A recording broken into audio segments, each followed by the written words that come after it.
Exercise 3.1, chapter number 3, class 10th, question number 1.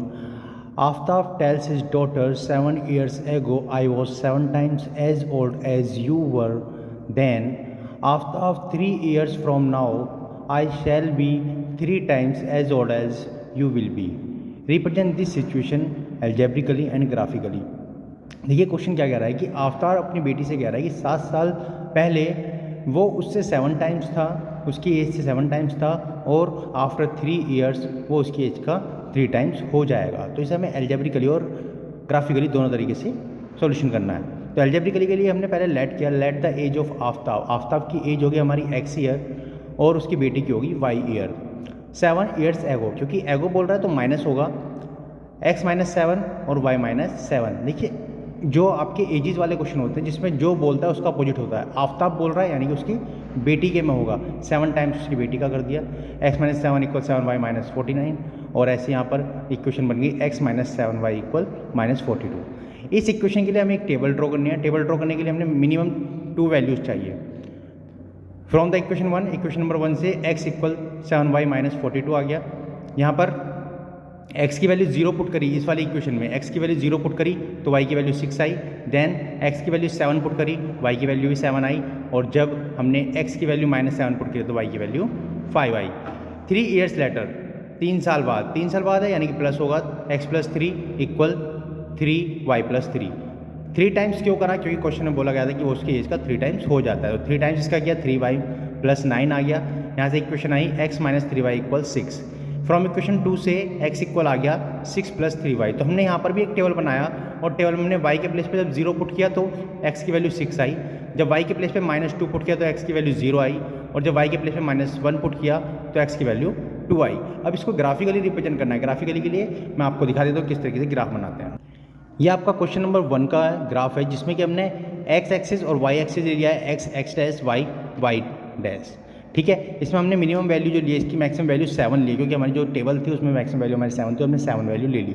Then उसके बाद पहले हमने फर्स्ट वाली इक्वेशन के लिए जो कि ऊपर वाला है आपका, ऊपर वाला है आपका, इसमें है x minus 7 Y equal minus 42। इस वाली इक्वेशन के लिए हमने ग्राफ ड्रॉ किया, जो पॉइंट दे रखे थे x एक्सिस पर और y एक्सिस पर वो हमने पुट किए। देन उसके बाद लाइन को ज्वाइन कर दिया। ऐसे हमने नीचे जो थी आपकी x माइनस 3y इक्वल 6, इस वाली इक्वेशन के लिए जो पॉइंट्स दे रखे थे जो हमने टेबल बनाई थी वो पहले हमने उसको डिनोटेट कर, देन उसके बाद लाइन को ज्वाइन कर दिया। ये आपके ग्राफ ड्रॉ हो गया क्वेश्चन नंबर 1 का।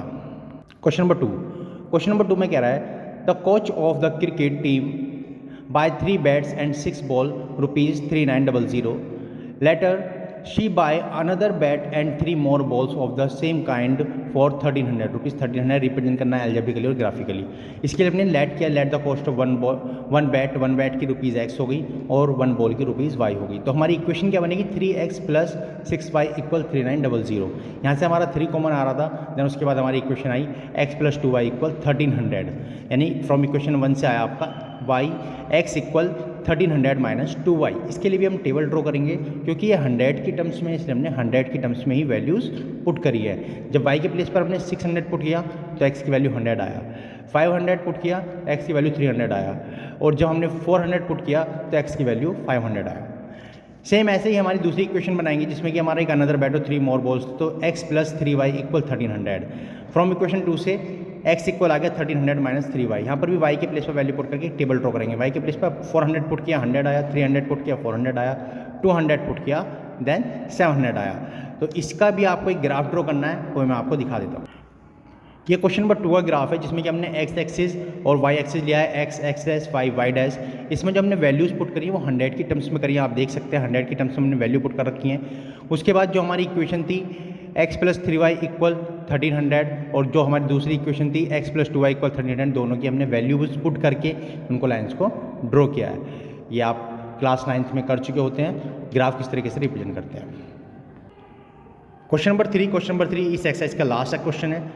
The cost of 2 kg of apples and 1 kg of grapes on a day was founded to be ₹160। After a month, एक मंथ के बाद जो कॉस्ट थी 4 kg एप्पल्स की एंड 2 kg ग्रेप्स की हो गई थी 300। रिप्रेजेंट करना है ग्राफिकली और एल्जेब्रिकली। सॉल्यूशन के लिए हमने सबसे पहले लेट किया, let the cost of 1 kg apples x rupees, let the cost of 1 kg grapes y rupees.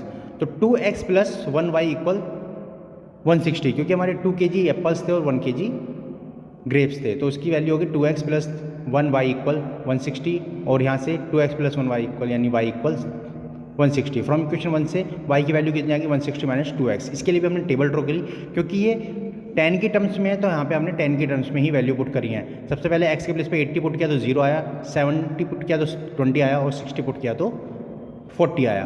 Then उसके बाद दूसरी वाली इक्वेशन जो बनेगी आपकी, उसमें बोला था उसने 4 kg और 2 kg, तो 4x plus 2y equal 300। 2 common ले लिया, यहाँ से इक्वेशन बन गई 2x plus y equal 150 150। From equation 2 से y इक्वल आ गया 150 माइनस 2x। इसके लिए भी हमने टेबल ड्रॉ करी है जिसमें कि 10 की टर्म्स में वैल्यू पुट करी है। x के प्लेस पर 70 पुट किया तो 10 आया, 60 पुट किया 30 आया और 50 पुट किया तो 50 आया। इसका भी मैं आपको ग्राफ दिखा देता हूँ किस तरीके से इसका ग्राफ ड्रॉ होगा। ये क्वेश्चन नंबर 3 का ग्राफ है जिसमें भी हमने x डैश y डैश लिया है और उसके बाद जो भी हमारे पॉइंट्स थे, पहली इक्वेशन थी हमारी 2x प्लस y इक्वल 150, इसके लिए हमने जो हमारे पॉइंट्स थे वो हमने पुट कर दिए। और दूसरी इक्वेशन थी हमारी 2x प्लस y इक्वल 160, तो इसके लिए भी जो पॉइंट्स थे हमारे उन्हें हमने पुट कर दिया। पुट करने के बाद ज्वाइन कर दिया, ज्वाइन करने के बाद हमारी लाइन्स आ गई। तो ये एक्सरसाइज आपकी कंप्लीट हो जाती है। Thank you.